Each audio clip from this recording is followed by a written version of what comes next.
Have you ever had an idea that was so clear it was like a 3D movie?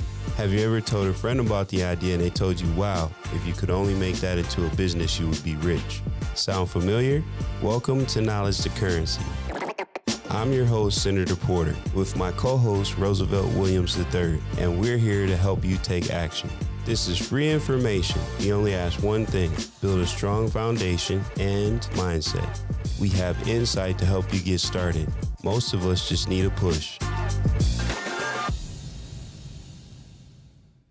If it is to be, it is up to us. When we are free, we all are free. All free. We all free.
Hey, what's happening? It's Senator Porter here from Knowledge to Currency.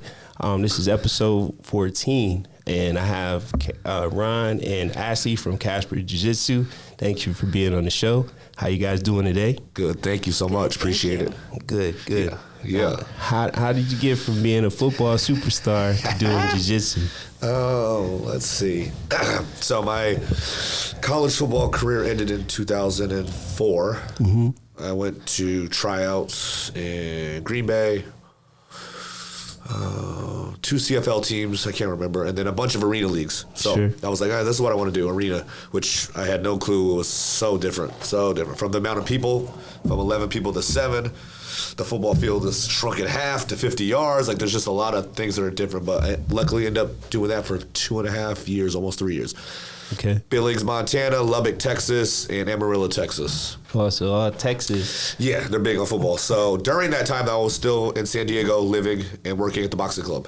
Okay. So when I got here from Massachusetts, basically I was working out in the gym, and the owner came by one day and was like, are you a trainer? And I'm like, yeah.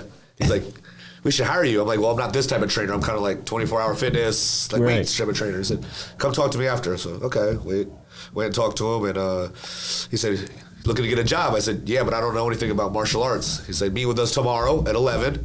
You're going to meet with Mel. He's the director of the fitness, and we're going to talk to you. Okay. Next day I go there. He said, we're going to teach you everything you need to know about martial arts. Mm-hmm. But you got to train all our fighters for free because we don't have a strength and conditioning coach. Okay. And you got like 3 minutes to decide. And I'm like, well, how much is the pay? It was like 25, and I was getting paid like 12. And I'm like, hell yeah, done. Okay. And how old were you then? 24.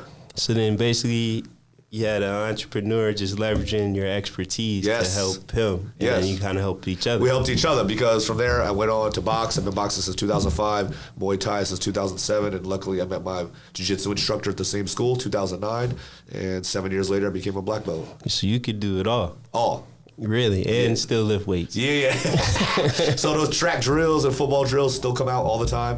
When I have clients, when I have classes, boot camps, all those drills we used to do, high knees, shuffle, all that stuff we still use. So everything I got to use. So you feel that football with the training is very similar as far as like the discipline, the sprints, the different things? I'm going to say foundation and consistency. You don't get good at anything, as we know, without consistent. Right. I don't care if you're a bartender, football player, doesn't matter. Consistency. That has helped through my whole career. Middle school track, high school football track, college, and now my martial arts career. Now, the third part of my life is like my entrepreneur side because I own my own gym now. Let's talk about the gym. When did you open your gym? We opened September 2019, so that's, 5 or 6 months before the pandemic? Great timing. Yeah. So not that big. It's like 1,100 square feet. We had about 45, 50 members. And then in March it hit and we got down to 6. But you still kept working through that. So just talk about that. Those 6 people that stayed really helped out. They leveraged the gym by paying extra, 6 months up front free. One guy paid for the whole year free. Wow. So that way we had enough to stay open, and I was doing whatever to stay open. I was going to people's houses. I was at the beach. I'm in the parking lot. I'm holding pads everywhere. I'm running around doing whatever possible to stay open. And we did not get any, what is that called, stimulus? Oh, you didn't get any of the PPP? So one of the things on PPP is you have to be open for a year. I wasn't open. Another thing is you had to have an employee besides yourself. And you didn't have it because I'm a little person. And then the other one was unemployment, and I got screwed on this because I helped a friend who fought Bellator. He fought overseas. So I subbed a class for, I think, 5 classes. It was like $300, 5 classes. But because of that, I had a W-2 instead of just a 1099.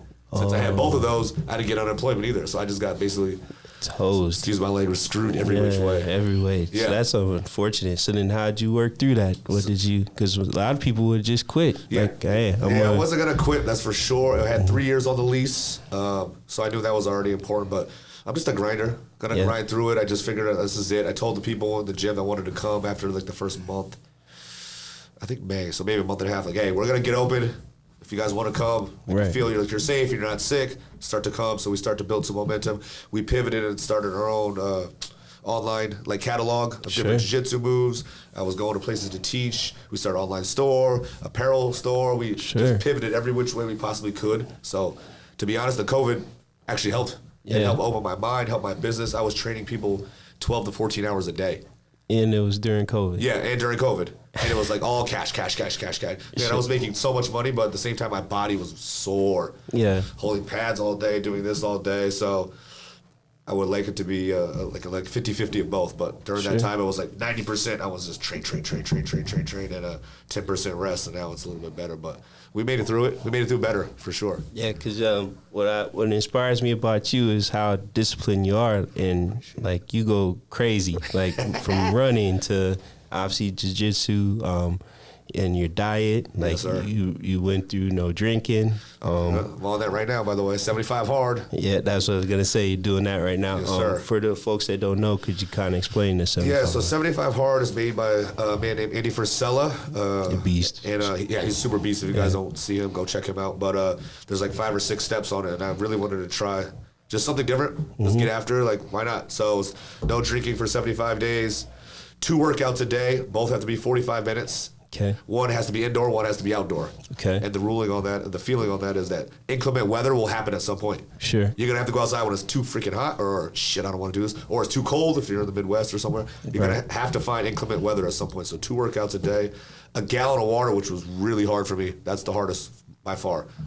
I'm not like a water drinker like that, like a lot of Gatorades or sports drinks, to keep my energy up. Drinking a water. So like the first 7 days was like toilet, every 15 seconds to go pee. Like, oh my god. But it's became easy now, so I'm happy with that. And then what was the other thing? Reading. Oh yeah, you have to read 10 pages of a self-help book. Okay. So in the beginning, I haven't read a book in 20 years. Sure. Now I'm on my 6th or 7th book. I love it. I probably get 50 pages in a day. Okay. Not just 10. And I'm taking notes. I'm reading one book right now. It's the 3rd time I read it. It's The Obstacle is the Way. Both times I read it, I don't remember anything. This time I took notes. So you comprehended it. Yeah, I highlighted it. I wrote things on my phone. I'm writing down on a notebook. Like, I'm really digging into that part. So that has helped. And then the last part was diet. I chose no fast food for 75 days. Okay. So you can choose anything you want. You could no meat, no whatever. I just said no fast food. So no fast food. So is fast food a little like guilty pleasure of yours? No, it's not guilty pleasure. It's just sometimes like I will go and get what is that, like a chicken sandwich or something like this. Yeah, I'll take the top off, but just have the chicken sandwich. No fast food at all. I'll tell you one thing that's benefit is my bank account. Holy, I look at my account, I'm like, oh my god. Yeah, not drinking. You can have a beer or 2, no big deal. Beer or 2 on Thursday, Friday, Saturday. Yeah, it's up. Turns into like $100 times 4. There's 2 of us. That's 800. Yeah. We might have some wine or something, which is normal. Like, man, it turns into a lot. So not drinking has definitely like narrowed the focus. Right. Plus with the running, I'm going to run an ultra marathon in October. So yeah, that's another thing. Yeah. You had me. I'm actually hurt my foot 2 weeks ago, but you had me out there running. Yes. And I was like, I want to run with you. Then I saw on your Facebook, I was like, man, this brother run kind of far. I don't know.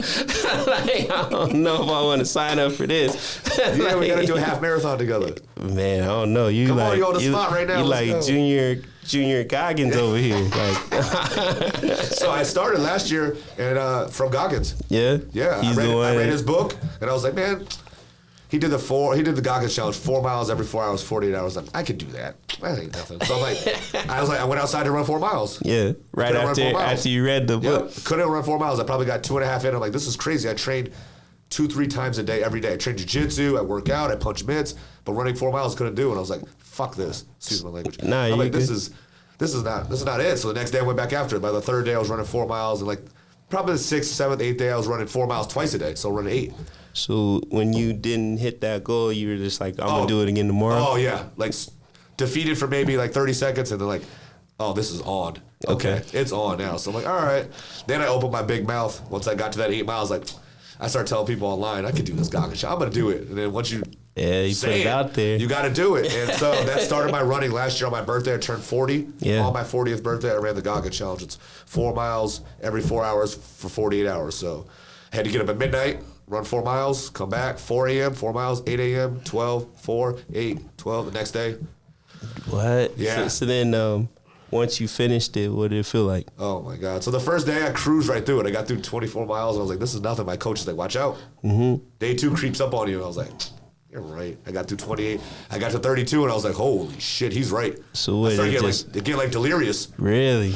Because a 10-minute mile, we'll just say you run, that's 40 minutes. You got 3 hours and 20 minutes to eat, hydrate, and try to sleep again. Yeah.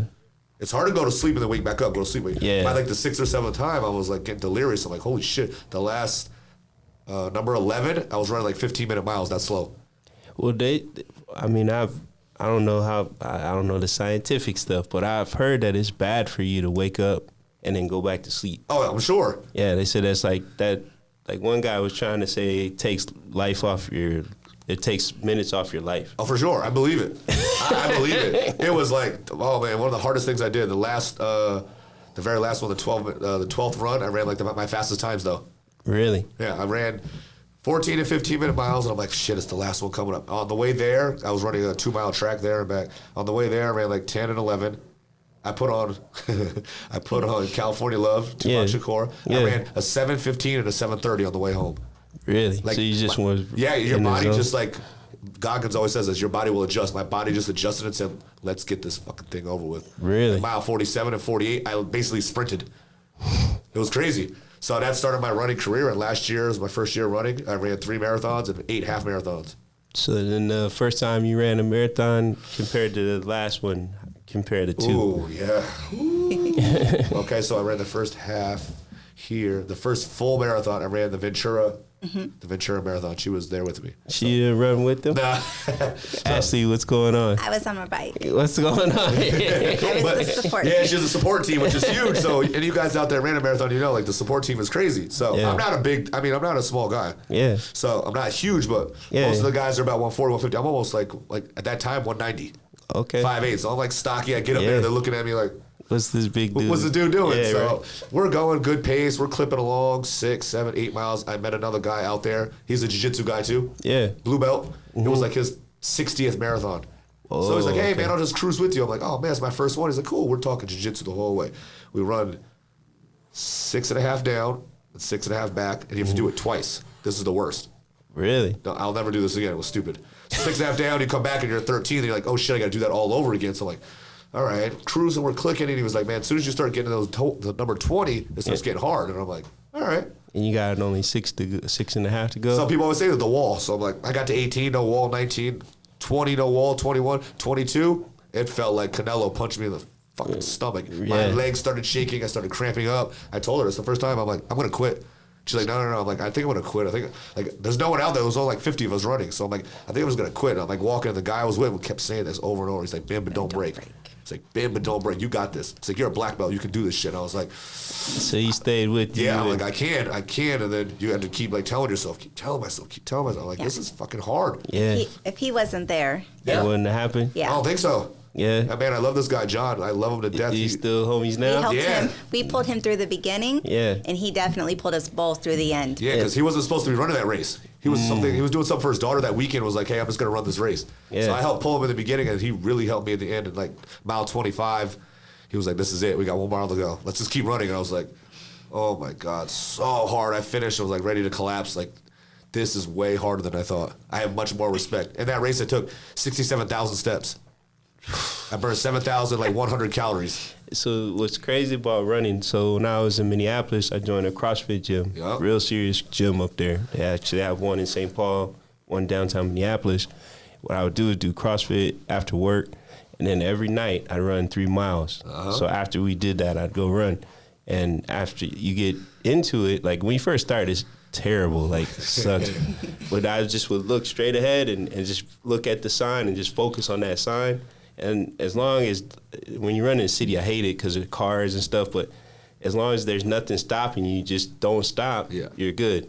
But if you stop, it's over. Oh, see? All momentum's gone. It's done. That will happen in the marathon, trust me. So that was my whole goal. The first one was like, I'm just not going to walk. But I ended up having to walk like, I don't know, a couple hundred yards. Yeah? But, And you started up again? Yeah. Oh, man, it's so you're hard. a monster. So hard, yeah. Because, you got to stop to pee sometimes. You got to stop to get water. I didn't stop at all till like 22. And I was like, holy shit. Yeah. And I started walking a little bit. He was like, come on, let's walk 10 steps and then we'll run 20. And I was like, all right, I can do that. And then it was like, walk 15 steps. Like, fuck.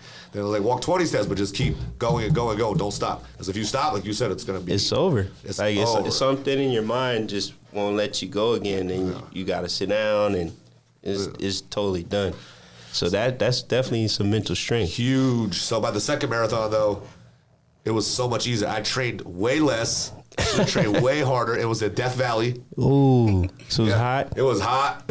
I had 2 other guys running with me though, so that helped. But I didn't get tired at all. It was like I've been through that 26, and I know I could do it again. My mind, when I got to 22 and 23, I didn't even feel that wall. Really? I was like, fuck this. I've done this before. Like, okay, now it's time to go. That was big. So it's definitely mental with the body. Had to go through that struggle to get to that next step. Okay. At some point, you're going to have to go through that struggle. And he said that to me. He's like, look at everyone's face about 20. No one's happy. Yeah. I don't care if the guy's going super fast. No one's happy. Like, fuck, I got to get this over. Yeah. So if you can start building that in your mind, I was like, okay, by the third run, I could have ran another hour after. That's why I'm trying to ultra marathon now. I want to see how far. What's that mean? So it's anything from above a marathon. So 50K, which is like 33 miles, 50 miles, 100K, or 100 miles. So 100 miles? 100 miles. How far is that from San Diego? That's Run like to LA. LA. 99 Word? miles to LA. Yeah, so run to LA. Yo, that's so insane. stupid, right? That's stupid. How long does that take them to do? Goggins did it in 17 hours. The first time he ever did it too. He ran to San Diego one day. If you know anything about his story, A little bit. you should read his book. Okay. It's super inspiring. But what is that? Lone Survivor? Yes. You know that movie, Lone Survivor, which Marky Mark's in it. So that guy, he knew him. Okay. Marcus Luttrell, Goggins knew his twin brother. So he found out about that, wanted to run the hardest race in the world. Okay. Badwater 135 is this race, the hardest race in the world, which just happened like last week, by the way. Okay. So the guy said he had to qualify on a Wednesday. He said there's a race on Saturday to qualify for. No training. Hadn't been running at all. And went out, ran 100 miles in 17 hours.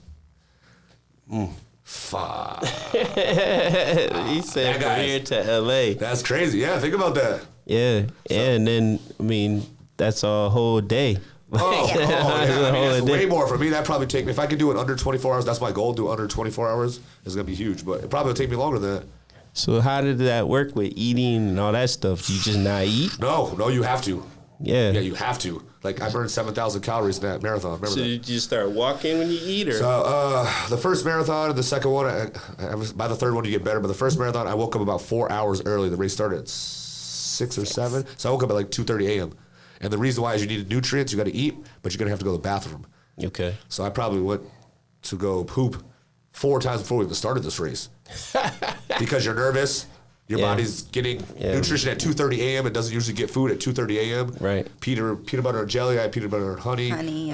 Sometimes flat soda helps. Okay. I don't like energy drinks. Sometimes tea and herbal stuff, but water, just Gatorades. But you burn so many calories out there. When I got done, my shorts are black. They're completely white, salt. Really? So just like how you get the salt from Sweat. and Like it starts to everything. like burn your face. Of How course. do you stop from chiefing? Like So much Vaseline. Okay. Vaseline in your armpits, Vaseline on your nipples, Vaseline on your legs, and you have to stop and do it too. So Yeah, because in between your toes. For football, that used to happen to us with the pads. And your shirt Rubs would be like- roughing Yes. and get all chapped and everything. I wear no shirt, but still I chafe like here. Yeah, on oh my yeah. arms. Yep. Chafe here or on my legs. So Just from the wind too. yeah. During the training runs, oh man, some of those training runs, I'm running 22 miles to warm up for this race, and it's like hectic. Every Sunday was like hectic. We'd wake up at like 3 a.m., then I'd have to be running until like 12. And she just on the bike Bike chilling. next to me, on the bike, man, it's huge. With If you the don't have camera. if you don't have that, man, it's gonna be so hard to do that. Either you have to stash waters. You gotta go a few hours early, stash of water here, stash of water in the bush, stash of water over there at Gatorade. So she was riding with me the whole time, or sometimes in the car. I'm like, hey, just go 3 miles up, and then when I get there, it's the next checkpoint. And You know why there's so many marathons? tell me, So most of the time people sign up and they don't attend it. of course, So then that's just profit for them. So that's why there's They're a able to do marathon all the time. smart. And then what I think I heard the history of the marathon. That's how the distance they'd have to run to start wars. right? Yes. So it's cool, but man, 100 miles. Yeah, that's. So my goal is to be in one of those races you have to sign off, and they tell you before if you die on this race, it's up to you. You have to sign off on it. What kind of race is that? Any ultra, they sign off on that. What? That's one of my biggest goals. Yeah, before you go out there, they make everyone stand there, and you got to raise your right hand up. Like, if I die on this course, hey, it's on me. So, you're going to get one of them. You're a different breed, bro. I'm just trying to run over 4 miles. You're like, I'm going to run till I die. Yeah, man, you should run the half marathon. I don't know, man. Let's just try to get into working out every day. I'll do it with you, I promise. She's going to do it. I'm sure you're She's going to do it next. You run 100. Yeah. Like, that's crazy. Crazy. Ashley, tell me some stuff about you. I feel like we've been hogging it. Yes. Please ask her how she started jiu-jitsu. Yeah, how'd you get into jiu-jitsu? I started jiu-jitsu in 2012. Okay. 2012 with Ron. Okay. We worked at the same gym together. He started teaching. I was doing boxing only. And he said, "You're coming over." Nice. And here I am. 10 years later? And so years now later. you look so nice and quiet, but you'll mess somebody up. They try to mess with you. If I need to. It's my first black belt. 10 years later, yeah. Oh, you're black belt as well. I am Yes, black sir. belt, yep. Almost a year now. So Yeah. the cool thing when I took the class with you that I learned is that you don't want to like cause conflict and you want to kind of get away. Like you will do it if you have to, Of course. but you're really just trying to, hey, what's going on? Let me get out of this situation. Have you ever had to use your skills in recent days? No, Well, that's a good thing, right? I It's haven't. a great thing. I hope I Yeah. never have to get into the fight again the rest of my life. I hope. Will you fight a lot when you were younger? Huge Yeah. amounts. Huge, stupid. Man, I worked in a lot of bars, had to break up things, a lot of those things like I'm not proud about. Right. And the more I know, the more I would never want to get into something. Because you really do something. Yeah, there's just the obstacle of us slipping and falling and hurting something bad. Like, just instance, like I tackled you and you fell, put your arm back, pop your elbow out of socket. I'm Sure. getting sued for that for sure. Oh, yeah. Yeah. After you're 18, Or you don't maybe you wanna smash your head on the ground, this guy gets in a coma. You're in, oh man, it's not even worth it over nothing. I'm sure over nothing. And Yeah. excuse me, or sorry, go ahead, man, you cut in front of me. So it's going to take a lot these Sure. days for something to happen. Like, man, Right. they're going to have to really invade my space, my personal space. Or like threaten you. Yeah, then something you like don't this. have a Like, choice. so, but unfortunately, I worked a lot of bars in Boston, and I worked some bars here, a few different bars here in San Diego. And I've had to use those skills a lot. So then, how do you build the discipline up for that? Like, The discipline of talking to someone is different than the discipline of just being a bigger person and yes. saying, hey, you can say whatever you want about me, but I'd rather not. this is a Hey, situation that's hard. When it's at that work, hurts it's a you. little easier because you're like, oh, this is monetarial. Right. When it's not, it's Yeah, because people push buttons and people say, step on those buttons bad. Right. Yes. Right. I think it's something that you have to use a lot. Like, Mm-hmm. It's like a diminishing skill. We talk about that a lot. Yes. If you don't use it all the time, you'll get worse at it. You can't say like, oh, I'm great at conflict, stopping conflict, and then if I don't practice it, you're not going to be good at it. So working in the bar has helped a lot. Like, hey man, it's okay. Diffuse the situation. Hey, you know what? Have a beer on me. You know what? It's okay. Come in here. Like trying to diffuse it every single which way because working in the bars, you see everything. I worked at a young person bar, Effins. It's by San Diego State. Okay. A lot of young people. And I worked at some other bars where like the locals, they're not going to start any problems. It's just, but then they're the people that don't want to leave. Right. It's 2:30. Like, bro, the bar closed at 2. Like, come on, I don't want to stay longer. So it's trying to people skills, dealing with people. Right. Dealing with people. So being a coach is great because I deal with people all day long. I got 50 students, so 50 different personalities, 50 different problems. I love them to death, but it's 50 different problems because he might have got fired. Mm-hmm. She might have, met her husband. He might be getting divorced. I had a student of mine, a training partner of mine. I was having a really, really nasty divorce. 2010. Mm-hmm. He was going through stage 4 cancer. So my divorce felt like 0 to him. And I was like, holy shit, I thought I was having a bad day. This guy might die. Like, yeah, someone's always got it worse, right? Yeah, so deal with people and, just trying to know that we're all going through something. We all are. So trying to diffuse that as fast as you can and seeing it from afar. Right. Don't let it get to that point. Like, oh, man, this guy's already starting to get to this point. Let me go over and talk to him now. Yeah, one time I was in a bar in Tampa and went to go see a UFC fight. Yes. I'm not a big UFC guy, but I respect it. Yes. So my friends were going. We go to see the fight. It's the one where the guy kicked and broke his leg. Anderson Silva. Yeah, Chris Weidman. Yes. So that fight's going on. We're watching it, and this big, tall dude just stands in front of me, like, while we're watching it at the bar. And I was like, hey, could you move to the side? And he's basically said, no, I'm not going to move to the side. I need to get a drink. And he's facing me this way. He sees I'm looking at the TV fight. screen, yeah. So then he wanted to fight. So I was like, who are you here with? He tells me. I'm like, I'm going to buy all you guys drinks. So then he's like, well, I need to get to the bar. I was like, don't worry about it. So I told the bartender, I was like, whatever these guys want, please put it on my tab, whatever. And he still was mad that I wanted to buy him a drink. Wow. So then his friends were telling him, like, what's wrong with you? Like, he's buying us drinks. He's like, I got my own money, and he doesn't need to, he should get out of my way. And so then they pulled him out of the way. But I thought I was going to have to fight this dude. Yeah. Just because I'm sitting here watching the fight. Like, so, like you said, if I wouldn't have thought more about it, I could have been in a situation. For sure. Yeah. I didn't even want to go to this UFC fight. So my boys was like, man, I don't know what was going to happen next. It looked like it was about to go down, but yeah, I don't see the point of me fighting that guy. Absolutely not. Getting the police and all that. Like, it's just not worth it. Having to go back there, yeah. record or something. Oh, no. You did the right thing. You did the right thing. Alcohol and fights do not go together. Right. I never watch fights at bars anymore. Never. All the UFC fights, we get them at the house, or we'll go to a teammate's house, like, because people think they can fight then. Yeah. They see it on TV, like, oh, I can do that. No, this guy's a trained. You don't watch an NFL guy and think you're Tom Brady all of a sudden. Why are you going to go think you're Anderson Silva? Yeah. But this happens a lot. Oh, I can throw that same punch. You out of your fucking mind. This guy's been training his whole life. Like, even worse when they know that you train. Oh, God, yeah. Yeah, people try to test you then. That I have had. Really? Yeah. Yeah. Oh, wow. It gets me out of a lot. Like, they'll look at my ears, and they're like, oh, shit, you must train. Okay, cool. Like, it gets me out of a lot, but it's also like a conversation starter. And then they want to talk to me, and they want to hug on me. And that's like a pet peeve. They're like, hey, like, hit my shoulder and slap me on. Oh, sorry. Slap me on the shoulder. Hey, coach, let me tell you something. I'm like, man, why you keep touching me? Like, this is not.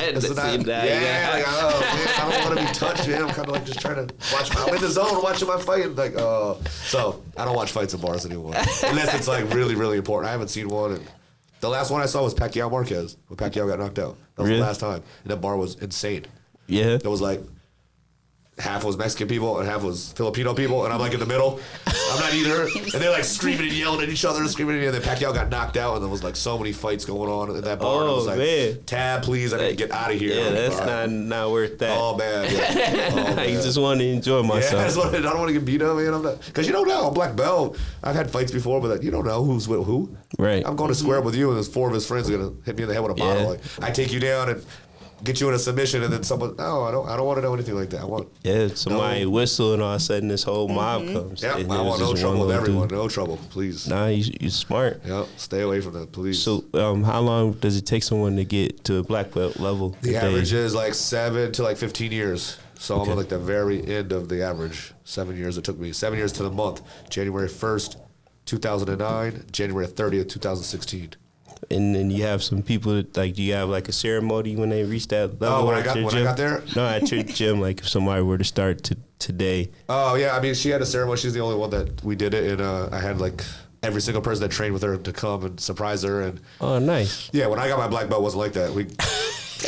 They gave you a Twinkie. No, we got He got beat a lot bad. worse. Oh, they beat you up? Bad. Like a gang Well, like gang initiation. initiation. So there was 7 of us getting our black belts, and then we had to go the night before, and there was 7 of us, and they lined up 42 black belts. And we went through all these drills for like an hour, and then we had to roll against each person. So like 5 minutes, nonstop for 2 hours. Right. And then the second hour of the 2 hours was 2 against 1 and 3 against 1. Whoa. So then after that, then we had to put the boxing gloves on. They put boxing gloves on. We don't have boxing gloves. We have to take them down, but they can swing and punch. We did that for another hour. Then we did some other drills. It was like a 5-hour thing. I left there like shaking. One guy got his nose broke. One guy got a torn ACL because he got knocked unconscious. Man. It was like the craziest thing ever, man. I went to bed like just like And then you're like, I'm going to keep doing this. the next day. No, the next day we were getting our black belts. So all those 7 guys, we all came in all sore. We're all like, oh shit. Like, how are you? We're like, oh, we're good. We can just get our black belt, and they call your name, and like instantly you're not hurt anymore. You're like, yes, I am a black belt. But man, it was like hazing. Right. My coach, No, I love him to death, definitely but close the doors. No one could watch. Like no one could come. No videos. No, it was. It's a serious Yeah, business. it was serious business. Yeah. So I'm like one of the last guys. The black belts at his school now. They don't have to go through that, but we got. Well, it might be a better thing. It sounds terrible. My coach's coach, he got tased and all these other things, like all this crazy. Tased? Yeah, like all these crazy things I hear. So I got put to sleep like 4 times that night. What? Yeah, my coach, I remember I was like, oh, I'm getting ready to go out, and it was like choking me from the back. I wake up, my other coach is on top of me. He's like, keep going. I'm like, oh. He put me to sleep too. I'm like, holy shit, I got put to sleep like 4 times. I was like, oh, this is bad. It was, Man. yeah, it was rough. It was Sounds like something from like a was rough. old school like kickboxing. Yeah, or like one of them Japanese like Oh man, kung fu theater I can't movies. even like explain it enough. But yeah, I got put to sleep 4 times. Other people got hurt. It was just, yeah, it was like bully beat down. Like, you sure you want to do this? And the only thing you can do is like mental toughness. Like, just don't quit. Right. You're not going to win these situations. I already went in with that kind of mindset I trained for. I was like, all right, just remember that you're not going to win anything, and the big win is going to be at the end of this. So you looking get at beat up the whole time. I'm like, here, getting choked, getting punched in the head, like all these things. Like, nah, it doesn't really matter, because guess what? In a few hours, I'm not sure how long, but a few hours, I'm going to be a black belt. I'm going to be a black belt. So a lot of this stuff in business and just in life, you use these lessons to help you be resilient and to not quit. Huge. But, like I said, diminishing skill. I've never been a business owner until 3 years ago. So now I've had to start all over. I'm back at the very bottom. I'm a white belt again. Like, okay, I've learned a lot of things in the business. Like, Like handling situations. I can't talk to people the same way. Sure. This is my name. Right. My name is here. Is going all these situations. So I've got to handle things differently. Internet, social media. Like, I never really had to deal with that. I'm not the owner of the gym. I'm a trainer. Now I'm the owner of the gym. Like, these people, we got to answer these type of questions. How to market. COVID was a whole spiel. Yeah. So all of those things I've had to learn and like start all over again, which is cool because I like that. I like that hustle of it. Right. I like the hustle and bustle of it. I like to grind. I don't like to be complacent. I hate that. Like, I'm not a vacation guy. We go on vacation for like 6, 7. No, I go on vacations all the time, but they're like 3 days. Okay. I go to Cabo. I probably been to Cabo like 100 times, but it's like 3 days. If I go like 7 days, I'll start like itching. I got to get back to the mat. I'm like scratching. Most of the time I teach wherever I go. I taught in Hawaii. I've taught in Cabo. I taught in Mississippi. I taught in Florida. Like, every time I go somewhere, I bring my gi and I end up going there and take a class. Like, hey, well, you're already here. Teach. I'm like, all right, I'm already here. So you go to a gym there and then teach at the like gym. when I was going to go to Minnesota, I already looked up a place to go. I'm like, all right, well, let me see if I can go train with these guys. Like, yeah, come on over. The first thing the guy said, hey, do you want to teach a class over here? Was the gym good? I didn't go to the one in Minnesota. Oh, no, this happened in yeah. Hawaii, though. I was like, hey, I just want to come train. I was there for about 10 minutes. The guy's like, hey, you want to teach? And I'm like, yeah. Ended up teaching for like 4 hours.